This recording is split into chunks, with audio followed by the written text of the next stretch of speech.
No other jail in California has seen a sharper increase in inmate deaths than the Fresno County Jail. RT correspondent Brigida Santos joins me now with that story. So Brigida, let's jump right into this. When did the increase in violence and death start in Fresno? The increase in violence started after a 2011 Supreme Court decision ordered the state to reduce its prison population. Now, the goal was to actually reduce incarceration rates, but instead, inmates have simply been diverted from state prisons to county jails rather than diverted from incarceration at all. Now, county jails were never meant to hold inmates long term, and in fact, judges previously could not sentence inmates to more than 1 year in county jail.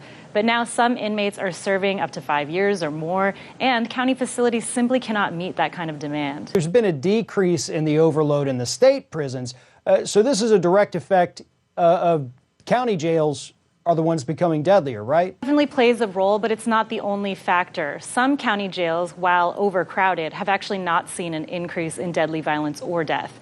But others have, like the Fresno County Jail. The reason the U.S. Supreme Court ordered California to reduce its prison population in the first place was because it had found that the state's overcrowded prisons violated the Eighth Amendment's ban on cruel and unusual punishment. But simply moving inmates from one kind of jail to another is just a loophole. It's not a solution. And now the same issue is actually playing out at the county level in many places. But no other jail in California has seen a sharper increase in deaths than Fresno County Jail. So do we know why that is? Yes. Now, problems at the Fresno County Jail date back to 1993 when lawyers sued the sheriff's office on behalf of inmates for alleged violations of the Eighth Amendment. But currently, deaths at the Fresno facility are surging disproportionately in comparison to other county jails in California, mainly due to failures by management. Since the state's so-called public safety realignment policy was implemented in 2011, 47 inmates have died in Fresno County's main jail. Now, part of this problem is that the 2011 plan diverted billions of dollars in funding from state to local governments.